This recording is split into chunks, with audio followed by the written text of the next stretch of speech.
Hi guys, welcome to random edition. और आज है हमारी दाविंची रिजॉल्व की क्लास नंबर 29। और आज इस वीडियो में हम देखने वाले हैं कलर पेज को, जिसकी वजह से दाविंची रिजॉल्व को बहुत ज्यादा फेमस माना जाता है। और आज के टाइम में सभी लोग प्रीमियर प्रो को छोड़ के दाविंची में शिफ्ट हो रहे हैं, वो भी इसी वजह से, ताकि हम अपनी कलर ग्रेडिंग को बहुत ही सिनेमैटिक बना सके। कलर पेज का काम होता है सिर्फ कलर ग्रेडिंग करना, यानी कि आप उसके अंदर बहुत ही एक्सीलेंट लेवल की कलर ग्रेडिंग कर सकते हो। आज की इस वीडियो में आपको बिल्कुल बिगिनर से सिखाऊंगा कलर पेज क्या होता है, उसमें क्या क्या टूल्स होते हैं, और इनको हम रियल एग्जांपल के साथ देखने वाले हैं। अगर आप चैनल पे नए हो तो चैनल को सब्सक्राइब कर लेना और बेल आइकन भी दबा लेना, ताकि जो इसका नेक्स्ट पार्ट आने वाला है वो आपसे मिस ना हो। तो चलिए फिर शुरू करते हैं।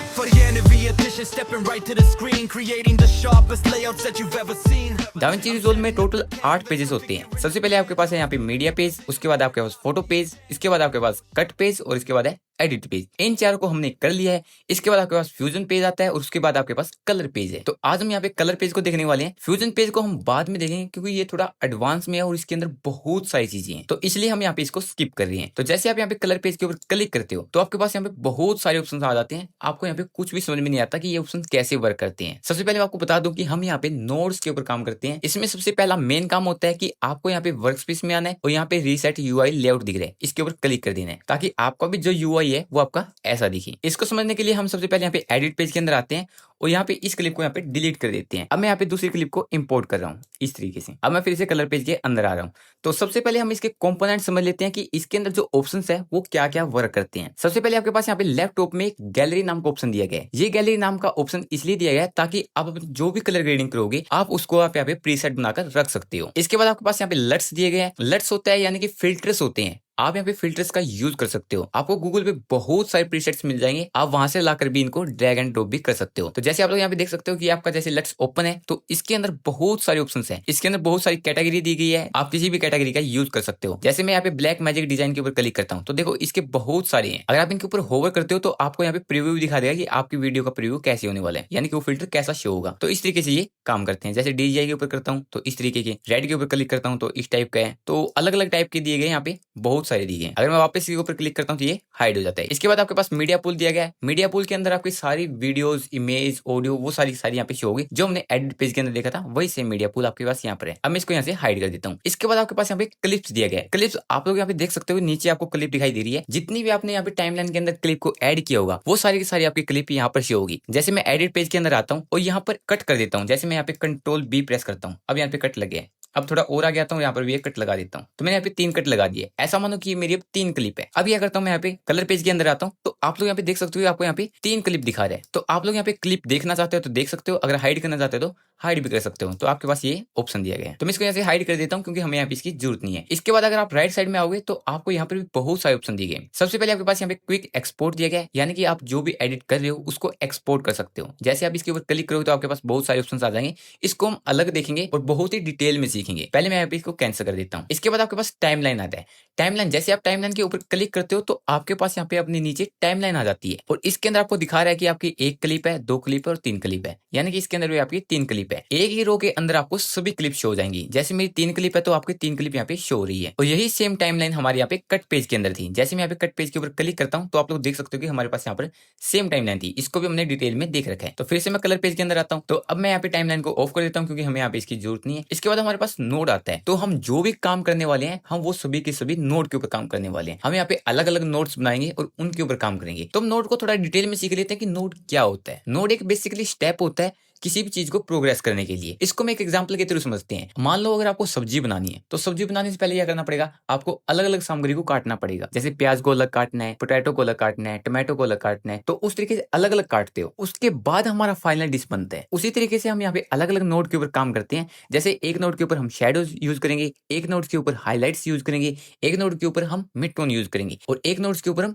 कलर करेक्शन यूज करेंगे। तो उसी तरीके से हम यहाँ पे अलग अलग नोड्स के ऊपर काम करते हैं, और इससे हमारा काम भी फास्ट होता है और प्रोफेशनल भी नजर आता है। तो नोट्स का हमारा बेसिकली यही काम होता है। इसके बाद आपके पास इफेक्ट्स दिए गए हैं। यहाँ पर आप इफेक्ट्स भी लगा सकते हो। तो इफेक्ट्स की हमने एक प्रॉपर वीडियो बना रखी है। अगर आपने वो वीडियोस नहीं देखी है जाकर तो प्लीज ऊपर आई बटन पे लिंक दे रहा हूँ, इस साइड में आ रहा होगा, तो आप जाकर देख सकते हो। तो सेम इफेक्ट्स हमारे पास यहाँ पर भी दिए गए, तो इनका हम यूज करना चाहते हैं तो कर सकते हैं। तो हम यहाँ से इसको ऑफ कर देते हैं। इसके बाद आपके पास यहाँ पे लाइट बॉक्स दिया गया है। तो जैसे मैं लाइट बॉक्स के ऊपर क्लिक करता हूँ तो आप लोग को हमारे सारे ऑप्शन तो गायब हो गए, यहाँ से गायब तो हो गई, लेकिन अब आप यहाँ पे सिर्फ कलर्स के ऊपर काम कर सकते हो। आपको यहाँ पे कलर कंट्रोल दिख रहा है, तो जैसे आप इसके ऊपर क्लिक करोगे तो आप लोग यहाँ पे इनको कंट्रोल कर सकते हो, यानी कि आपको रेड कितना करना है, ब्लू कितना करना है। तो आपको यहाँ पे अलग अलग क्लिप को सिलेक्ट कर सकते हो और यहाँ से भी कलर चेंज कर सकते हो। तो सेम ऑप्शन हमारे पास यहाँ पर भी है। इसके अंदर आपके पास यहाँ पे एक डॉट दिया गया है। अगर आप इस डॉट को क्लिक करके लेफ्ट की तरफ आते हो तो ये आइकन छोटे हो जाते हैं, अगर राइट की तरफ जाते हो तो ये आइकन बड़े हो जाते हैं। तो इस तरीके से आप इनको छोटा बड़ा भी कर सकते हो। अगर मैं वापस लाइट बॉक्स के ऊपर क्लिक करता हूं तो हम वापस वहीं पर आ जाते हैं। इसके बाद आपको यहाँ पे एक बड़ी स्क्रीन दिखाई दे रही है, यानी कि आपकी जो वीडियो है वो आपको यहाँ पे शो हो रही है। तो ये आपकी मॉनिटर स्क्रीन होती है, यानी कि आप जो भी कलर करोगे यहाँ पे, जैसे आप कोई भी रेड कलर दे रहे हो या ग्रीन कलर दे रहे हो या शेडो हटा रहे हो या फिर शेडो लगा रहे हो, हाईलाइट, मिड टोन, तो ये यूज कर रहे हो तो आपको यहाँ पे स्क्रीन पे शो होंगे। इसके बाद आपके पास यहाँ पे राइट साइड में नोट्स दिए गए हैं,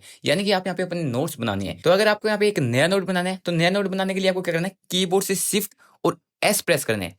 तो जैसे आप कीबोर्ड से शिफ्ट और एस प्रेस करते हो तो आपका यहाँ पे एक नोट और बन जाता है। नोट्स को ऐसा मानो कि एक पतली लेयर होती है, यानी कि हमारी जो वीडियो है इसके ऊपर एक लेयर है, आपको वो शो नहीं हो रही है, यानी कि वो एक ट्रांसपेरेंट होती है। जैसे मैं इसके ऊपर फिल्टर अप्लाई करता हूँ, जैसे मैं एलर्ट्स के ऊपर आता हूँ और यहाँ पे एक फिल्टर दे देता हूँ, जैसे मैंने यहाँ पे इसको एक फिल्टर दे दिया है, तो मैंने यहाँ पे एक फिल्टर को ऐड कर दिया है। तो अब आप लोग देख सकते हो कि आपकी जो वीडियो है वो खराब हो चुकी है। अब मैं चाहता हूँ कि मुझे ये फिल्टर नहीं लगाना है, तो आपके पास यहाँ पे दो ऑप्शन होते हैं, या तो आप नोट्स को डिलीट कर सकते हो या फिर आप यहाँ पे इसको हाइड भी कर सकते हो। तो इसको हाइड करने के लिए आपको यहाँ पे 02 ऑप्शन दिख रहा है, इसके ऊपर आपको क्लिक करना है। तो जैसे आप इसके ऊपर क्लिक करते हो तो ये आपका हाइड हो जाता है, यानी कि ये नोट आपका सेफ रहता है और ये नोट आपका हाइड हो गया है। तो इस तरीके से हम यहाँ पे नोट्स का यूज करते हैं। इसको हम एडवांस में देखेंगे, फिलहाल के लिए आप इतना समझ लो। इसके बाद आपके पास यहाँ पे नीचे प्राइमरी कलर व्हील दिए गए हैं, यानी कि आप इन कलर के साथ खेल सकते हो। तो सबसे पहले मैं क्या करता हूँ, यहाँ पे इस नोड को सिलेक्ट कर लेता हूँ। इसके अंदर आपके पास यहाँ पे लिफ्ट दिया गया है, गामा, गेन और ऑफसेट। लिफ्ट जो होता है वो आपकी शेडोज को कंट्रोल करता है। तो जैसे मैं यहाँ पे क्लिक करता हूँ और यहाँ पे किसी भी कलर के ऊपर ले जाता हूँ तो देखो आपकी जो शेडोज है उनके ऊपर ज्यादा कलर आ रहे हैं। तो इस तरीके से आप यहाँ पे किसी भी कलर का यूज कर सकते हो। इसके बाद आपके पास यहाँ पे गामा दिया गया है। गामा आपके मीडियम टोन को कंट्रोल करता है, यानी कि मिड टोन जो होती है। जैसे मैं यहाँ पे क्लिक करता हूँ, यहाँ पे नीचे की तरफ आता हूँ तो देखो आपकी जो मीडियम टोन है उनको यहाँ पे कंट्रोल कर रहा है। तो इस तरीके से यहाँ पे गामा का यूज कर सकते हो। इसके बाद आपके पास यहाँ पे गेन आता है। गेन आपकी हाईलाइट को कंट्रोल करता है, यानी कि जो आपके कलर हाईलाइट हो रही है तो उनको यहाँ पे कंट्रोल करता है। तो इस तरीके से आप यहाँ पे कोई भी कलर दे सकते हो, जैसे मैं यहाँ पे ब्लू कर देता हूँ। इसके बाद आपके पास ऑफसेट दिया गया है। ऑफसेट आपकी पूरी की पूरी वीडियो, ओवरऑल जो वीडियो आपकी, उसका कलर चेंज करता है या फिर उसकी ब्राइटनेस कम ज्यादा करता है। तो इस तरीके से आप कर सकते हो। जैसे मैं यहाँ पे क्लिक करता हूँ, नीचे इधर आता हूँ तो देखो आपकी पूरी जो वीडियो है उसका कलर चेंज हो रहा है। अभी यहाँ पे स्पेसिफिक हाईलाइट या फिर डार्क शेडो या फिर मिड टोन को कंट्रोल नहीं कर रहे हैं, ये सभी को कंट्रोल कर रहे हैं। इसको हम डिटेल में सीखेंगे, फिलहाल के लिए मैं आपको बता रहा हूँ। इसके बाद आपके पास यहाँ पे रीसेट का ऑप्शन दिया गया है। अगर मान लो आपको यहाँ पे डार्क शेडोज नहीं रखनी है तो आप यहाँ पे इसको रीसेट कर सकते हो। इसके बाद आप मिड टोन को रीसेट करना चाहते हो, मीडियम टोन को रीसेट कर सकते हो। इसके बाद हाईलाइट रीसेट करना है तो हाईलाइट रीसेट कर सकते हो। मान लो कि अगर आपको सभी के सभी एक साथ रीसेट करने हैं, जैसे मैं यहाँ पे कंट्रोल जेड कर देता हूँ, अब आपको यहाँ पे सभी के सभी रीसेट करनी है तो आपको यहाँ पे एक रीसेट का ऑप्शन दिया गया है। तो जैसे आप इसके ऊपर क्लिक करते हो तो आपने जितने भी कलर चेंज किए होंगे, जिनके साथ भी आपने यहाँ पे चेंजेस किए होंगे, वो सभी के सभी यहाँ पे रीसेट हो जाएंगे। तो इस तरीके से आप यहाँ पे कलर का यूज कर सकते हो, उनको रीसेट कर सकते हो। तो इसके अंदर बहुत सारे हैं, जैसे सबसे पहले आपके पास कैमरा रो दिया गया है, उसके बाद कलर मैच भी दिया गया है, उसके बाद आपके पास प्राइमरी व्हील कलर आता है, उसके बाद HDR दिया गया है, इसके बाद RGB दिया गया है और यहाँ पे बहुत सारे ऑप्शन है, इनको हम पूरे डिटेल में देखेंगे। इसके बाद आपके पास यहाँ पे स्कोप दिया गया नीचे, देखो ये बहुत ही काम का होता है क्योंकि हमारी आंखें धोखा खा सकती है, लेकिन ये ग्राफ कभी धोखा नहीं देगा आपको, क्योंकि इसी को देखकर जितने भी बड़े प्रोफेशनल वीडियो एडिटर है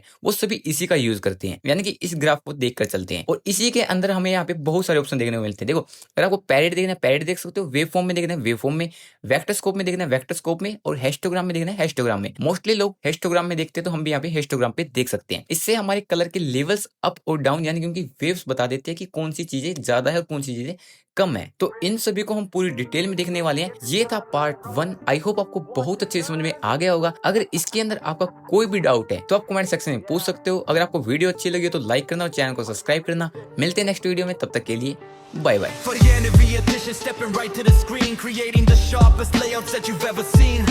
I'm setting up the canvas, configuring the panels, building up the vision for the top tier channels. Photoshop open, yeah, I'm tweaking the property.